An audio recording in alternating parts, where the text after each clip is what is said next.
You guys, I'm really excited. We just created all this amazing merch. And so if you're loving the podcast and you want to support our cause and continue to hear amazing episodes, please support us by buying some merch. I am living in these sweatshirts every day. We have a range of colors. We have hoodies, we have mugs, we have hats, we have journals. We have all of the things, and I love having them on because it's just a reminder to quiet the clock, to slow down, to like let life unfold and be happy. So there's meaning and purpose behind wearing it too, which is a nice reminder. So check out our website, quiettheclock.com, to get your merch. By not having deal breakers, that's huge. So it could be something as simple as, I don't want to date somebody who smokes cigarettes. Okay, that could be your deal breaker. I don't want to date somebody who doesn't want kids because I want a family. So I think you need to understand who you are and what you want, and then also understand what you are willing to wiggle on. So that takes all this like inner work.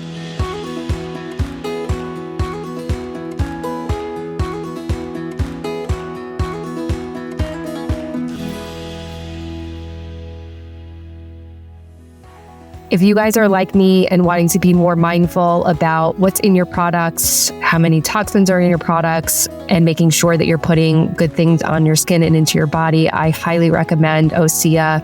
I did a total revamp on all my products, and this is one I have been using and now is a staple in my bathroom. I particularly love their Ocean Eyes Age Defining Serum. I feel like I don't have bags under my eyes anymore, and I just feel really good putting this on my skin, knowing something good is going on my skin and into my body. So if you want to check out Osea's products, use our code QTCPOD10 to get 10% off your first purchase. I am so excited to be joined by our next guest, Brianna McCabe. She is the author of The Red Flags I Ignored. We had an opportunity to speak a few months ago now, maybe a couple months ago now, and I just loved your energy immediately, loved your ideas, your thoughts, the book you wrote. Like, I just knew I wanted to have you on here. So fast forward a few months later, we're here about to have this amazing conversation. So welcome to Quiet the Clock, and thank you for being here. Oh my God. Thank you so much for having me. I'm so blessed we connected, and I can't wait to dive in. Oh, me too. So red flags is a hot topic, is like the buzzword when we're thinking about dating and relationships. And it's so funny, like starting this podcast, I didn't know the term situationship. And I think that's a big buzzword, but I'd love to hear what prompted you to write the book. Great question. So I guess I'll keep it short. So essentially, like you said, red flags, it's a buzzword. And actually, in my research, it's been around since like the late 1770s, which is crazy. So it's not like it's a new concept, but I think it's exploded in virality given just social media.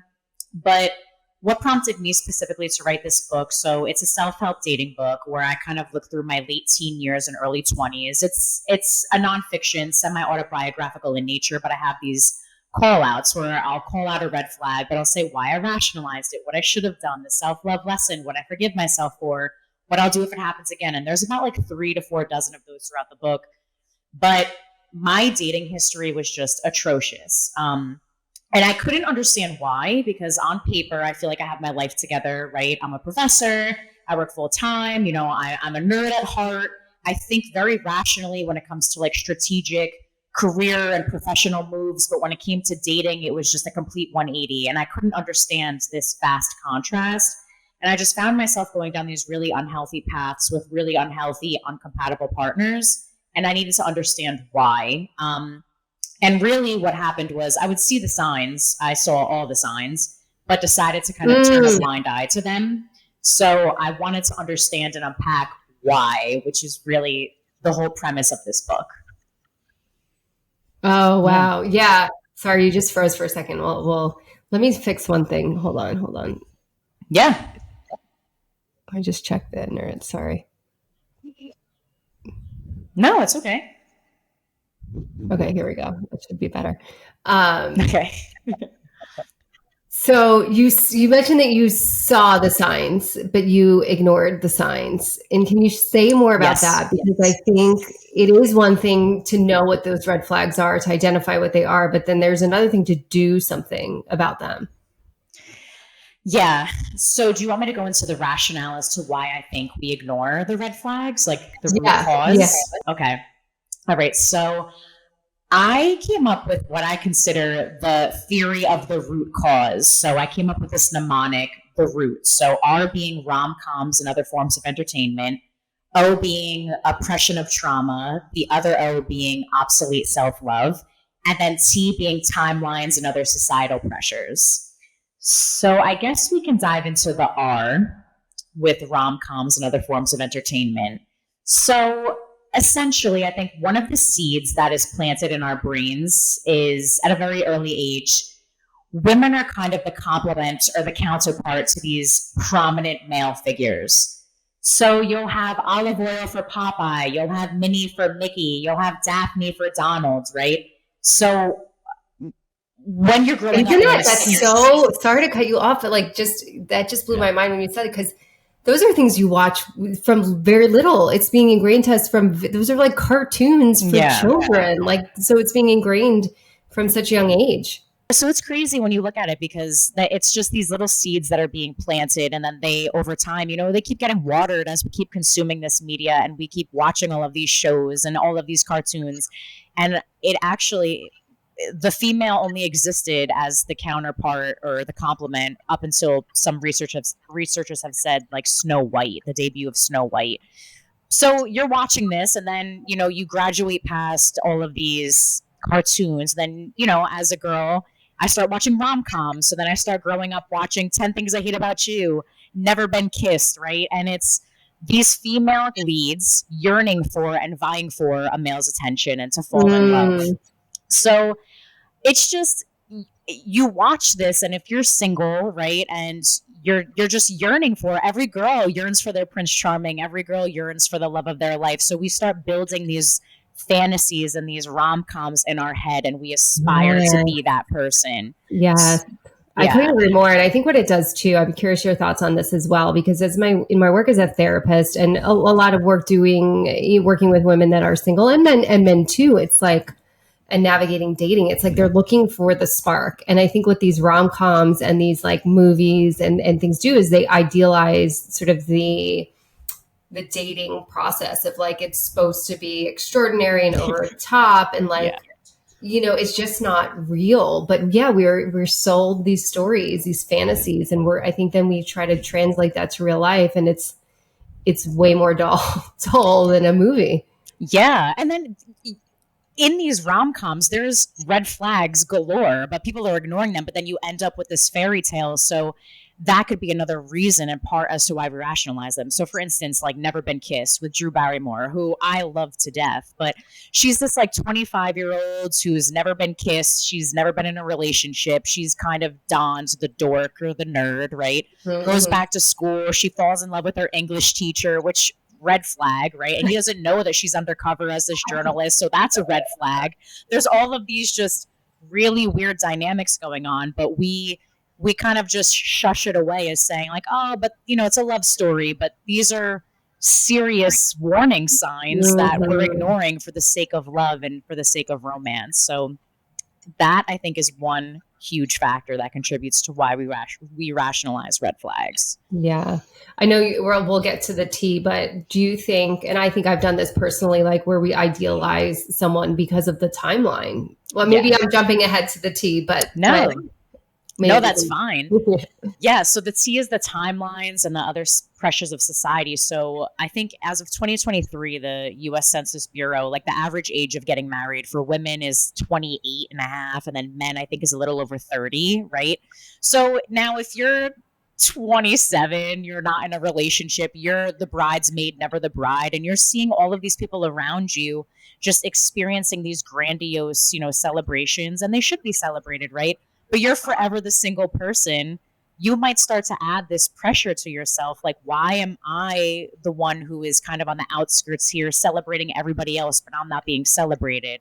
Right. So this could start to also plant that seed that like, oh my God, if I find somebody, I have to seize them because my time is now. I need to hop on this bandwagon. But that's such a fallacy. That is such a fallacy. Well, and it's so much of what we talk about on here, and so much of my work is like, how do we relieve ourselves of the pressure and the stress of the timelines? Because I do think too that when we're in that place, we do overlook a lot of things because we're just so outcome focused, and we want the partner, and we want, it's societal to reach the societal milestones, that maybe we are more susceptible or more willing to overlook the red flags.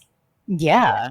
Yeah. And I mean, there's some other facts. I'm like a data nerd, but like the wedding industry is $70.5 billion. The average cost of one bachelorette trip is $1,000 per person. Forbes did an article recently, and I know I'm going on a bachelorette trip in 2 weekends. Like, it's crazy. It's crazy. And it's such an industry. Oh my Yes. God. And did you know, I mean, I don't know how, I've never asked you your age, not that it matters, but there has been this progression. Like when I was younger, because I have a range of friends. Like I have friends that got married at 22. I have friends that got married at 35. Like, but this was a newer thing where people start going on like extravagant trips for bachelorettes. Like when I was younger, when my friends got married younger, it's like we did a dinner or like something like minimal. But now it's like trips to exotic places. I mean, it's expensive. I don't know why this started, but it really pisses me off. It's like a newer, like in the last, let's say 15 years, I feel like it's a newer trend where it's the destination bachelorette.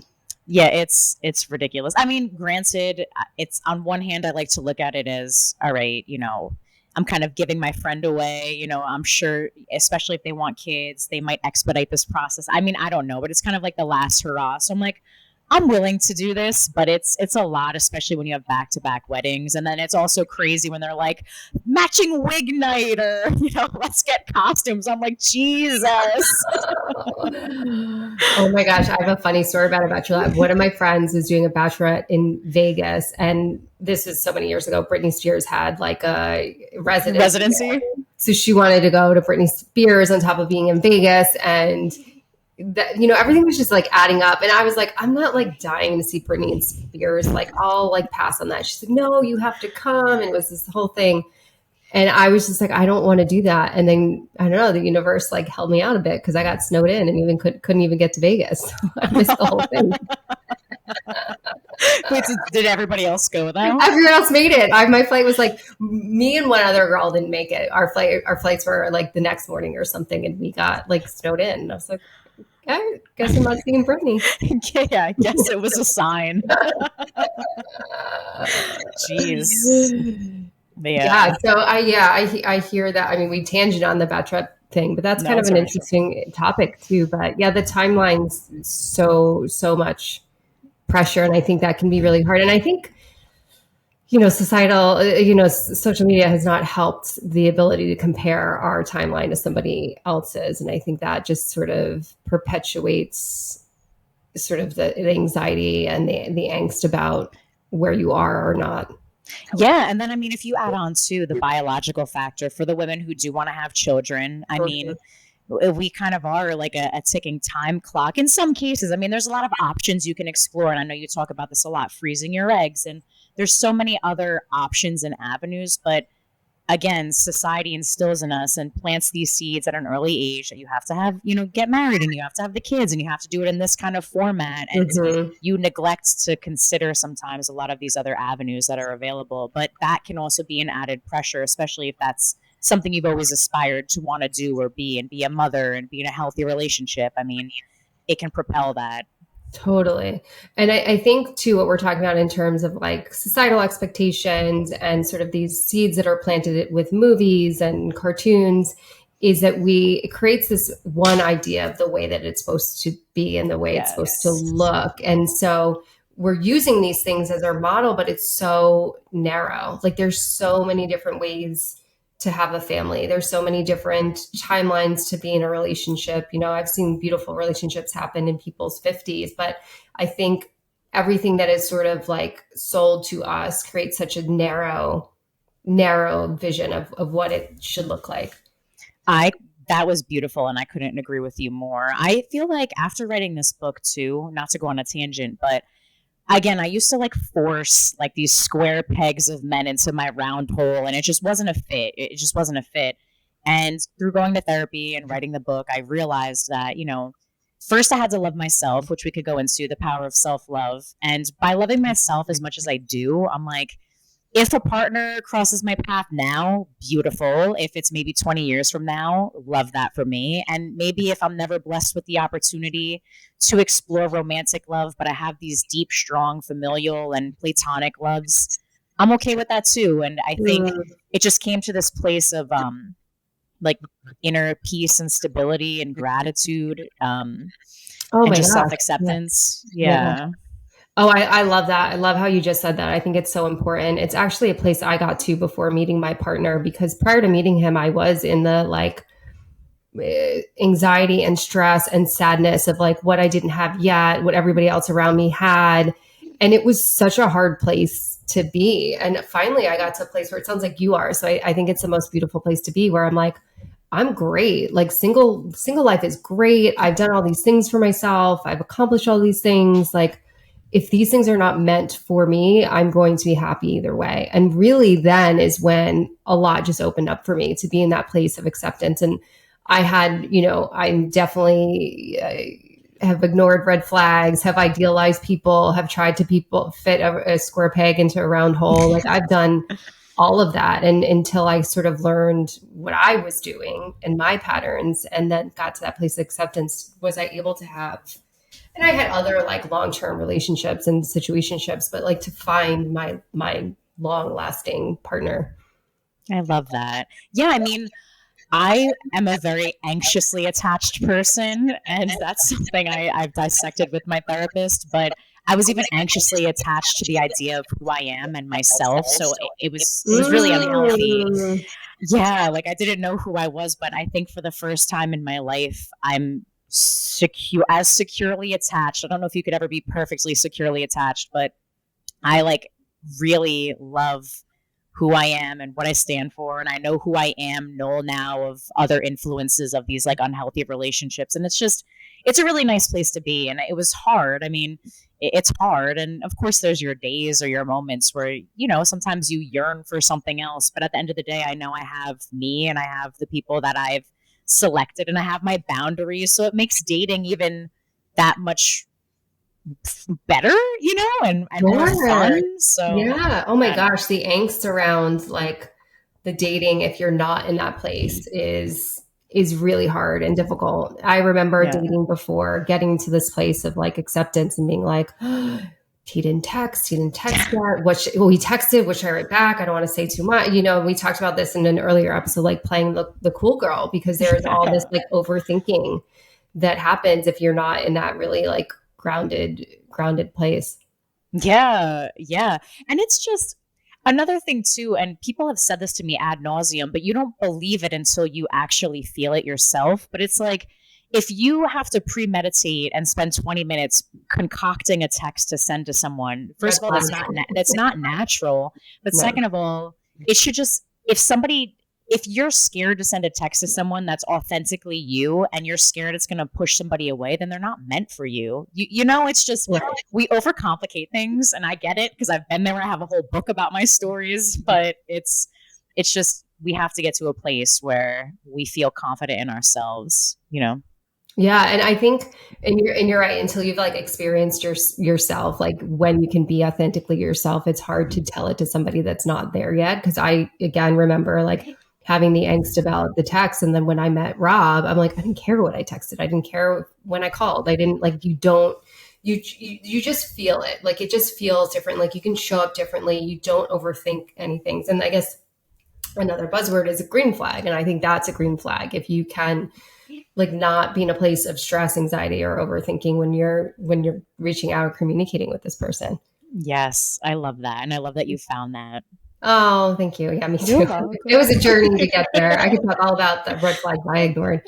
I want to get through root cause, but I want to go back to like you actually sitting down and writing the book, because I used to joke all the time, like as a single bartender in New York City, like I have some stories. Oh, stories. Stories on stories. Like And I used to always say like, oh, after, and now you look back and they're like such fun experiences and kind of funny, but when you're in the midst of it, it's like crazy. Yeah. But I would always say like to my friends, I'm like, God, I really should write a book. And obviously never sat down and wrote a book, but you did. So I kind of want to know how you like actually sat down and started to write about your dating experiences and the red flags that you ignored. Yeah, that was a process and a half, I'll tell you. So essentially what happened is the catalyst for the book rather was just I was in the last long-term relationship I was in. It was just incredibly unhealthy from the start, and we can dive into it, but I was pretty much in a relationship with someone who both my therapist and I believe strongly exhibited narcissistic personality disorder. So like everything that came with it was turmoil from the beginning, but I quickly got sucked in, just based on like the love bombing and it was the gaslighting, all of it. This went on for like 2 to 3 years, and I've really lost myself at the end of it, and it was really scary actually to see myself. I didn't want to leave my house. I didn't want to leave my bed. I isolated myself from my friends and family. There'd be periods where I wasn't eating, then I was eating. It was so unhealthy. So finally, I connected with my therapist, and I just didn't know who I was. I felt like completely stripped of my identity. I hated myself. It was this whole thing. So she was just like, what is one thing that you don't think he robbed from you that you can like hold on to and nurture and like start to like rebloom? And I had this question. Oh my God. It was hard, but then I looked at my wrist and I have this tattoo that says writer in like a typewriter font. And I'm like, I guess my ability to write, which I always love to do. She was like, she's like, that's your homework assignment. Start writing. And I was like, okay. Yes.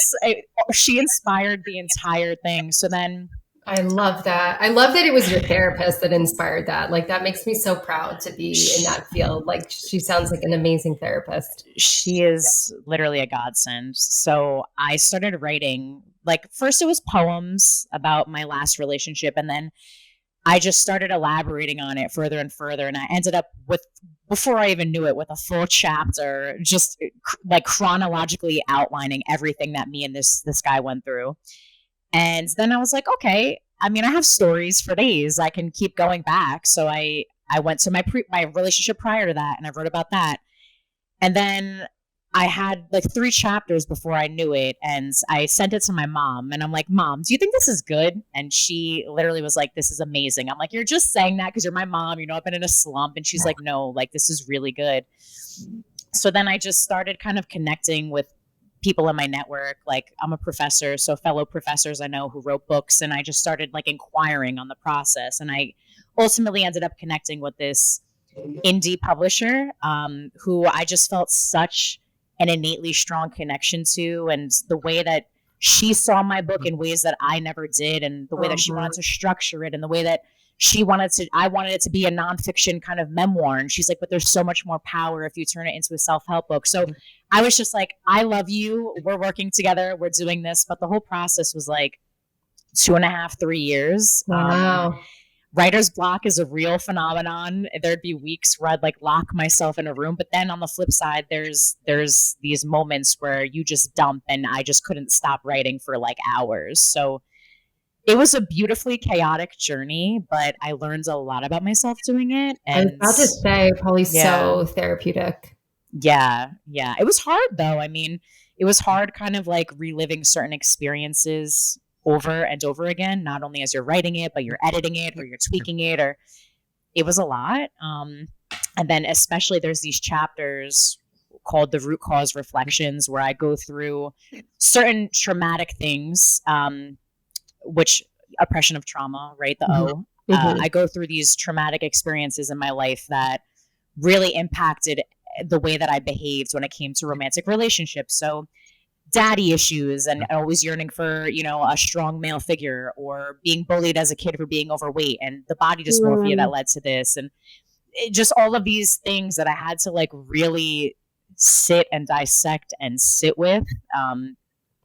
It was a lot, but I think it was the best thing that could have happened to me, honestly. Yeah. Oh my God. What a beautiful, beautiful journey, and how courageous for you to not only write it, but put it out into the world and put it out into the world in a way that it can help other people. I think it's amazing that you had an editor that said, like, this is great, but it'd be more powerful as a self-help book. I Yeah. think what's hard too is, without stopping to like do the work and sort of understand the patterns and the attachment styles and the of oppression of trauma, dating can be such a frustrating process, because you can just feel like, well, why isn't anything working? Like, I'm putting myself out there, I'm going on these dates, and like, and that was for me too. I mean, when I have this thought as I'm thinking about you writing about the book, and then you look back and you see the whole picture and you see the pattern coming together and you see the themes and you see your role in that. And I had that same experience when I finally stepped back and say, okay, like, nothing's working out, but I'm the common denominator. And then really stepping back and seeing the whole picture and being like, oh my God, like, here are my patterns. Here are the things that I'm bringing to the table. Here's the way that I'm too anxious or too avoidant or not open or not vulnerable. And, until you can kind of bring that awareness to your own experience, I feel like you can get stuck and you can feel like, I'm doing all the things and nothing's working. I'm doing all the things and I'm not meeting anyone. And I think you could stay in that place for years if you don't really look at it. Yeah. That was so eloquently spoken. Yes. I agree.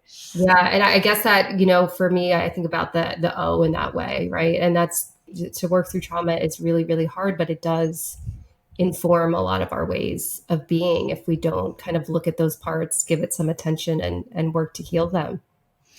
Yeah. I mean, there would be certain things, right? Like, okay, so I still, my weight yo-yos back and forth, and it's just something I've accepted, but I work at it. So I've had body dysmorphia for a while. And because of that, I remember, especially in college, right?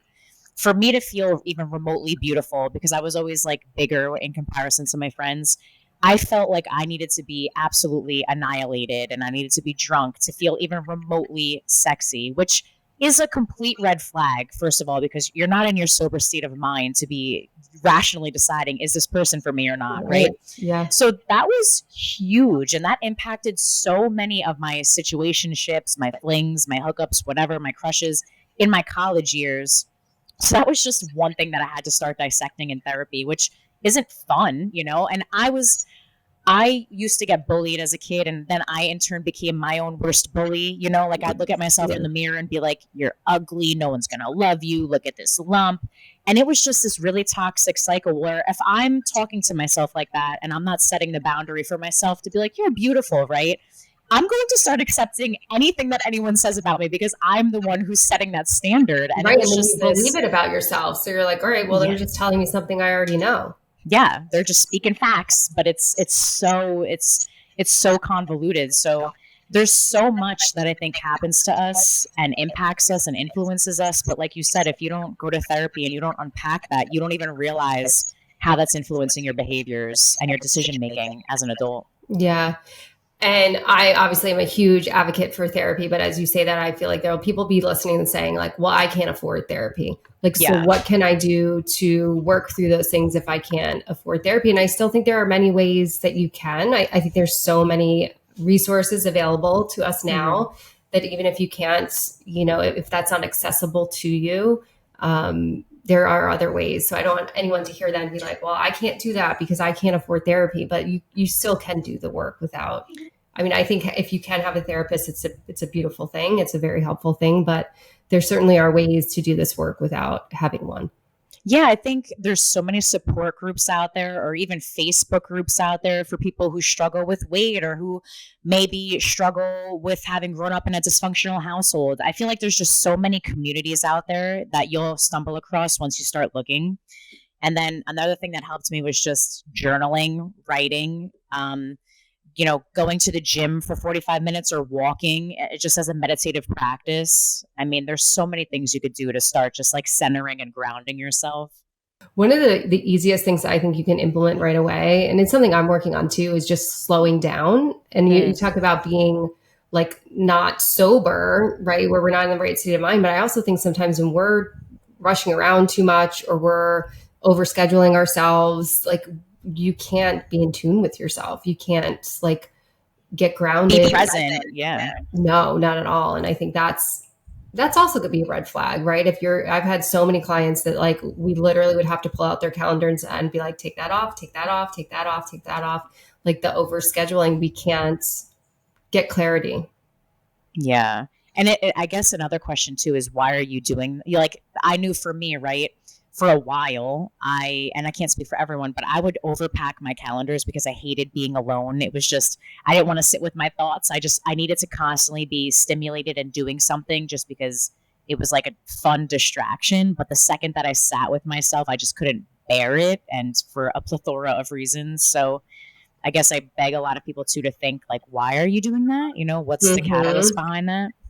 Yeah, I had a client that I worked with for so many years, and she was the overscheduler, like overproductive, constantly busy, constantly to-do list, tasks. And we were working on her presence. And then we got to the root of that, which was she grew up in a dysfunctional household and she needed to be out of that house and really busy. And so it perpetuated into adulthood. So I love that question of like, why, what is the function of that? Like, why are you doing that?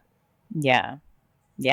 These are crazy questions, but I think, you know, you get to the root.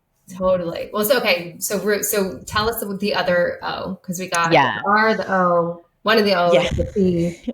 Yeah. So the last one is obsolete self-love, which it's I think self-love is also like a cliche word, but I love it. I don't care. Or term rather, but without self-love, you don't know how to talk to yourself with compassion and kindness and just, you know, respect, right? And so the inverse obviously is true too, that, you know, if you do have it, then you know how to embrace all of these things and radiate with inner joy and peace and just contentment.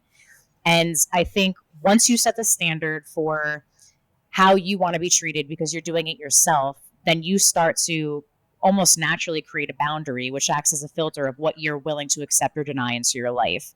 And I think there were a lot of variables in my life that impacted my self-love. So again, being bullied, I internalized it and thought, well, I'm not good enough, I'm not pretty enough, whatever. So growing up in a dysfunctional household, I mean, there's so many things that can influence or impact the way in which you view yourself.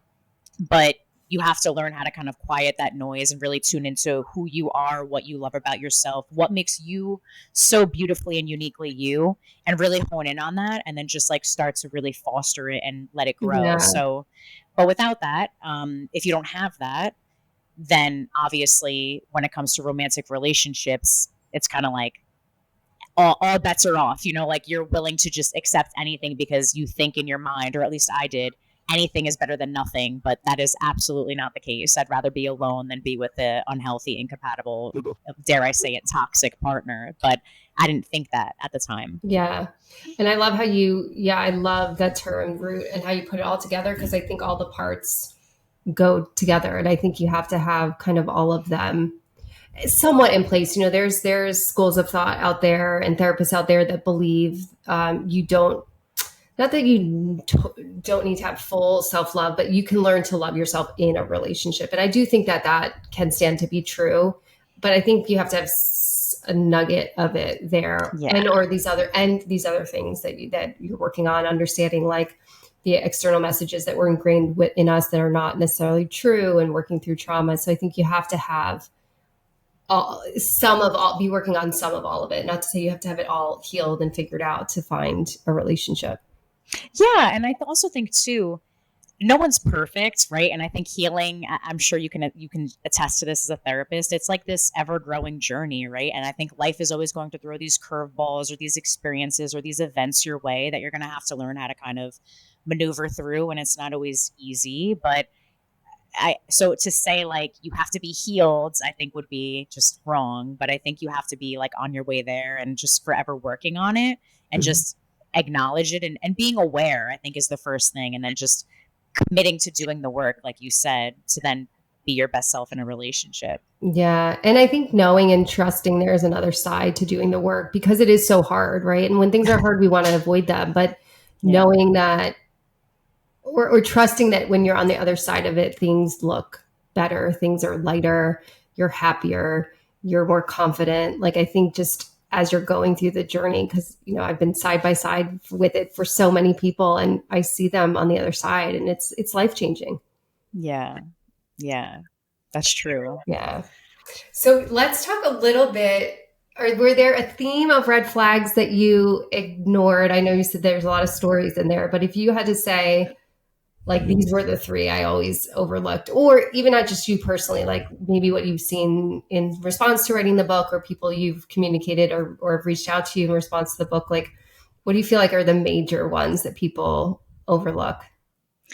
Let me think. I don't know if there's a theme, but I will say a major one that I've encountered is somebody who just calls all of their exes crazy, like blanket statement, which I think is a red flag for a few reasons, in the sense that, first of all, why are all of your exes crazy? What attracts you to crazy people? Why are they crazy? And are they actually crazy? Are they crazy? What's the context? Why are you talking about them that way? But then also, the common denominator, like you said before, is you. So what about you is attracting this? So there's just a lot of questions. And then you also have to start thinking, like, if I get involved with you and we break up, will you one day be grouping me into this class of other exes, which more than likely, yes. So I just think that's a thing a lot of people say, men and women, my exes are crazy, but to not provide context or kind of go into it, I just think at a high level is a red flag.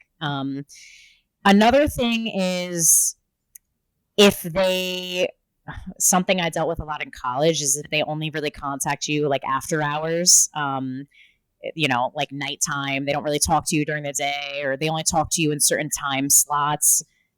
Why? What are they hiding? Are you just strictly a booty call? Like, what are their intentions here? So there's certain things you need to start asking yourself and voicing. But at the time I was just like, well, again, 2 a.m. I'm in my car. It's better than nothing. But really, what is this saying about me and how I view myself? So that was a big red flag, and something that I think was actually a theme in a lot of relationships. I'm not happy to admit that.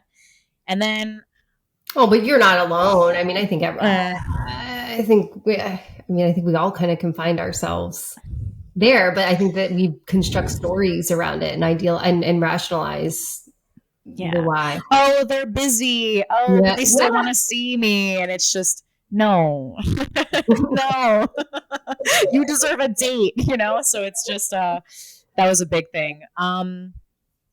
Another one is, it's kind of on me, but I think this is something that people need to consider. So if you've ever been in a relationship, or if you've been talking to someone that you just don't trust for whatever reason that may be, I mean, I feel like your gut a lot of the times will tell you reasons as to why, but maybe there's blatant things they've done. But if you feel the need to go through that person's phone, and I've done this like in my early 20s, mid 20s, and 10 out of 10 times I found what I was looking for, but I'm not proud of it. But if you feel the need to go through your partner's phone, not only is that invading their privacy, but the fact that you even think you need to do that is an automatic red flag. Because if you're with someone that you cannot trust, you feel like you need to dig up dirt on, you feel like you have to, stalk them from fake accounts or whatever the case may be. If you cannot trust the person, yet you're still with them and you're kind of like attracted to this toxic nature, that's a huge red flag, I think, on both accounts. And you should seriously reevaluate what you're doing there and why you're entertaining and engaging with this. It's unhealthy on so many levels. Oh, yeah. And I think, like, as we were saying earlier, like, if you can get in tune with, if you're not ignoring like what's happening in your body, like you could feel it in your body, like, like if something's off, or something in your gut, like you said, or you're feeling anxious about something, like your body will tell you like what's happening, but we ignore it. Yeah. It's crazy. I was telling somebody, like, I remember one time I was dating somebody who went to different colleges, and it was like a 6-hour time difference, but I would drive every weekend 6 hours to go see this guy one way. And I'm like, what am I doing? Right. In the middle of snowstorms, whatever. And I just had this gut instinct that he was cheating on me for just so many different reasons. But there was one night where we were sleeping in his little like dorm room cot, whatever, the beds. And I was like stuck in the wall, and he was like on the outside, and I was like, oh, this is my time. Like, I could go check his phone. And I felt like I was operationing myself out. Like I didn't want to touch him. I didn't want him to buzz awake. It was madness. But I finally, I got the phone. I found what I knew I was exactly going to locate. But I had to premeditate this. I'm like, all right, I'm gonna wait till he's in a deep REM sleep, and then I'm gonna go ninja my way out. Disgusting, but yeah. So that's huge. I'm trying to think of other ones. I don't want to say a theme, but like just other red flags were if he ghosts you, right? So if you're on a date with someone and then you think things are going good or you're in a situationship, whatever the dynamic is, but they kind of ghost you and don't give you any rationale as to why, or if they're just terrible communicators, huge red flag, because it's just I'm just now like, talking to you is making me like think through all my past experiences. When I said I should have wrote a book dating, I was like hooking up with this guy or hanging out with this guy who lived in Texas, like came to New York, like every month. It was like so stupid. Like you and I can sidebar on like all the things, but we were hanging out and it was like, we're bar hopping or whatever. And I think I was with another friend, but like I go to the bathroom and I come out and he's gone. No. Talk about ghosting. He was just gone. And you never talked to him again? I might have, like, so this is when I was bartending, he would come into my bar. So maybe I saw him another time, but I was just like, okay, like he just left. Okay. Thanks for the Irish goodbye. Total Irish goodbye. Like, yeah. Oh my God. I guess one more. I guess I'll keep it like a nice 5 number. I would say if their close group of friends, there's something off about their close group of friends, whether it be they just all they do is party, or you see that, they're all in relationships, but they're cheating. It's just, you have to observe who the nucleus, the closest people to that person is, because if that's who they're gravitating towards, not that it's a direct reflection, I'm not saying that by any means, but it can be, it's kind of a sign as to who they may be, because again, what about them attracts them to that group of friends? What are they aligning on morally, in terms of values, life philosophies? So it's just, I don't want to say it's a deal breaker, right? Because I have some friends who are starkly different than me, but your core group of friends should be, somewhat aligned to you. And if they're not, that's also a red flag. So just something to consider. Again, not a deal breaker, but a little flag should go off in your minds. My dad always used to say, what did he say? Birds of a feather flock together. Yeah. So yeah, definitely something to be aware of. How would you say people navigate, I guess it's so hard in dating, right? Because some things might actually be what they are, right? If someone's actually, you're newly dating and someone's busy and they can't get back to you right away. Like, I think there's so much texting anxiety in dating now. Yeah. And how, I don't know if, I'm sure you make suggestions in your book, but how do you suggest that people navigate that maybe it's not actually a red flag. Maybe it is actually what it is. We'll take the texting example for, as like they're actually busy and it's not any reflection about their interest in you. So I think first, if you're going to start dating, I think what's really important is to understand and clearly define, who you are and what you're looking for. Because if you don't have that, then it's, again, fair game, right? So you want to make sure that if you want to play baseball, you're not on the basketball court. So you kind of need to figure out like what it is that you're looking for and, what game you're trying to play here. And then also, I think you need to really understand what your deal breakers are, which, interestingly enough, the first therapy session I ever went to, my therapist, she was like, you don't have any deal breakers, because I was telling her about how I was dating men who were in active addiction, or I told her how I was once the other woman and how he was in a relationship. And she was like, whoa, like, what is going to turn you off from a guy? And I'm like staring deadpan into the camera. So by not having deal breakers, that's huge. So it could be something as simple as, I don't want to date somebody who smokes cigarettes. Okay, that could be your deal breaker. I don't want to date somebody who doesn't want kids because I want a family. So I think you need to understand who you are and what you want, and then also understand what you are willing to wiggle on. So that takes all this like inner work.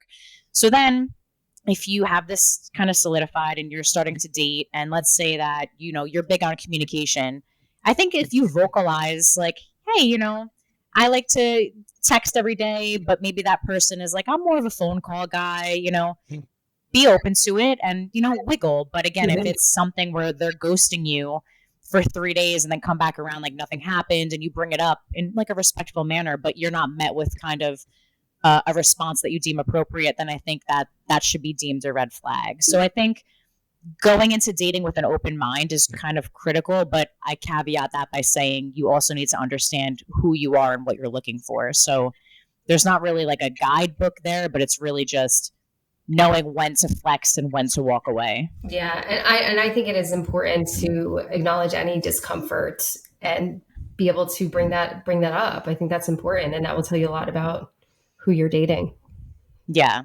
And then there's what I call yellow flags. So in the book, I list at the end like some yellow flags. So for me, I very much value time. So if you're going to tell me, we're going to meet on Saturday at 5 p.m. and then, last minute you cancel. All right, yellow flag. Let's bring this up. But if I bring it up to this person and I say, hey, I wish I had a little bit more lead time or whatever, how I bring that up. And if I'm met with a really appropriate, healthy response, okay. And then I see a change in behavior, green flag. But if I'm met with a, you're crazy, it was just one, red flag. So those are kind of like areas of learning and exploration too, which they tell a lot. Yeah. Do you think that, again, we're talking like doing the work and self-awareness. Do you think people go into dating thinking they don't have any red flags, or they're not exemplifying any red flags to the person they're dating? That's a good question. Like, I don't think I'm red flag free, but I think it depends on who you ask too. Like, I think, again, I'm still anxious. So I notice in myself, if someone's not texting me back, like immediately, I'm like, oh my God, I get scared that I kind of did something, but I quickly talk myself out of it. I'm like, maybe he's not glued to his phone. So I can say, I'm not very trusting either, I think, because I've been burned in the past. So that could be a red flag for some people. But for another guy, it could be like, all right, I'll show you why you should trust me. So I think I really just think it depends on the dynamic and who you're working with. But I think everybody has a red flag. It just depends on who you're asking. Yeah. I think about myself in dating, and I was like, I think I thought I had no red flags. But I remember I did. I mean, I did. I'm like, I did. This is before I did all the, like, my own work. And I thought I was like going into dating very open and very ready and all of these things. And I was floored when somebody I was hanging out with was like, Beth, you think you're so open, but you're so closed off. So I didn't realize, like, I just thought like I was open, I'm not giving off any red flags, but I think I was giving off red flags left and right without even realizing it. And again, this is before I kind of had my own journey of self-awareness and reflection. But yeah, I was like probably red flagging all over. I just think it's I think maybe at one point I probably thought I was a green flag all the way, but then if you really take a step back, like nobody is perfect, and something that you think is a green flag can be a red flag for someone else. It's really all about perception of life. And so it's nonsensical, I think, to think that you're just a green flag all the way, I know. Yeah. And I think too, like, sort of bring it for full circle in how to sort of navigate the red flags. And I love what you said about the yellow flags. I think having the confidence to communicate these things that we're uncertain about, these things that are, maybe triggering the red flag. Like, I think if you can bring that to the table, bring it to the surface and have a conversation about it and get clarity, because again, maybe it is what it is, that they're actually busy or whatever. But I think what can happen a lot is like, and I feel this so deeply, that so much is left unsaid in dating, and there's a lot more assuming than communicating.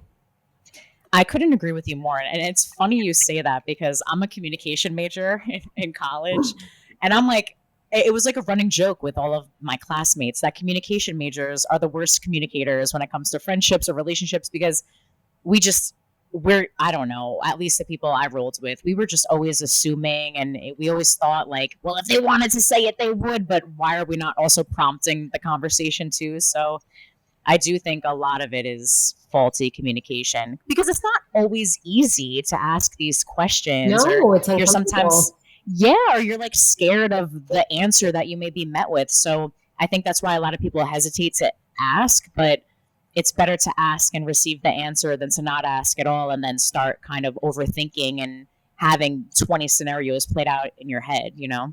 Yeah, and what I've seen a lot too is that with the assuming that like and not asking is they give up too easily on somebody. Like they might just be like, oh, red flag, I'm out. Like, and that might be our own stuff trying to protect ourselves, right? And keep ourselves safe, but maybe it's not really a red flag. And then they're out and they give up on this potential person. I'll be honest. I was actually dating. I'm putting myself out there. I'm single, but I'm dating. And there was this one guy who, again, like I told you, time is everything to me. So we were supposed to go on a date, and then last minute canceled and said he was sick, right? And I was like, here we go, right? Let's texting my friends. I'm like a red flag. And my friend was like, but what if he's really sick? Like, how would you feel if you were really sick and you canceled? So I took my friend's advice. That's me being, a red flag. I'm guarding myself, no trust, out the window. And actually, I gave this guy another chance. So we've been like talking, but imagine if I just like poo-pooed him out the way, Right. And that's that. I think that can happen for a lot of people. Yeah. Any other advice you would want to leave the audience with? Things you've learned through your dating experience, through your healing journey, through your therapy, because there's a lot of women out here listening, and men too, that are single and still navigating dating and, seeing red flags, ignoring red flags, and just anything you could leave the audience with. Yeah. I guess the biggest thing is to just take a pause. And if you're like me and you were struggling with finding compatible, healthy partners, and you found yourself kind of in this rut of just being in really anxiety inducing relationships that didn't feel right for you, seriously take a step and start evaluating, what is the pattern here? What is the pattern of the people I'm attracted to? And what is it about me that continues to allow these people in my life? And then just start doing the soul searching from there, because you're going to learn a lot about yourself. And then once you're aware, awareness is key, and you start doing the work. And it's not easy, like you said, it really is hard. But once you just start really dissecting all that is you're going to come up with all of these answers, and you're going to start having this newfound like perception and perspective on life, which is so critical, because that's where the real, I think, love within yourself and for others starts to form. So I would just do a lot of soul searching, and I would really start like taking this inward look at yourself. And because without it, if you're just dating and you have all of these unanswered questions or these unhealed traumas or whatever the case may be, I can almost guarantee you, and I'm not a gambling person, that it's not going to end up, favorable. So really, it's okay to be alone, and it's okay to soul search, and it's okay to just sit with yourself. It's actually the most beautiful thing I think you can do. And then really form a strong foundation. And then from there, only people who you deem worthy to be in your life will be in your life, and you won't find yourself in these kind of like endless cycles like I did, and I know so many others do. Yeah. So yeah, I love that. I love that so much. And I know, we talk a lot about being up against the clock and the time, and I've had so many clients feel like they can't waste any time, so they keep going back into the dating world, repeating all the patterns. And the time is so useful to do what you said, to pause, to sit with yourself, to be alone for a little bit and understand the patterns before going back into the dating world. Yeah. And time is what you make it, right? Like I would get hung up on time. I was 21 and I'm like, I have no time. And now I'm 30 and I'm like, I have all the time I need, right? So it's just, I think you have to just reprogram your mind to be like, okay, we don't know if tomorrow is guaranteed. Today might not either, but I think as long as you're being diligent and intentional with your time and you're happy, that's all that matters. Why waste your time on unhealthy relationships? I love that. I love that so much. Tell everybody where they can find you and find your book. You're so sweet. So I'm Brianna McCabe. You can find me on social media at the Brianna McCabe. You can grab a copy of my book, The Red Flags I've Repeatedly Ignored, on my website, thebriannamccabe.com, Amazon, Barnes & Noble, Walmart. It's available as a hardcover. Yes, a hardcover, paperback, ebook. I'm editing the audiobook, which I'm so excited about, but it's so excruciatingly painful editing by the millisecond, but it'll be out soon. Well, amazing. I know this book is going to help so many people. This was an incredible conversation. I'm so grateful to have had you on the podcast. Thank you so much, Beth. You're amazing. Oh, I love you. Yeah, you're amazing too. From the first call, I just loved you and your energy. And this was a really, really fun conversation. I think it's no secret that I love the Little Words Project bracelets. I have about 6 or 7 on my arm, ones that have been given to me, ones I've bought myself. I love giving them as gifts. I think they're so inspirational for me personally. They're nice little reminders throughout my day to have hope, to be, have strength, to be in good energy. I just love the bracelets so much. I love giving them. I love receiving them. And if you want to check them out and you want to give it as a gift or get one for yourself, you can use our code QTC for 15% off your first order. Hey guys, I'm Beth. Thank you so much for tuning in to Quiet the Clock. If you want to hear more episodes and learn more about how to dismantle societal timelines, live life on your own terms, live life fully and authentically, subscribe to our channel on YouTube. And you can also follow us on Instagram and TikTok at Quiet the Clock Pod.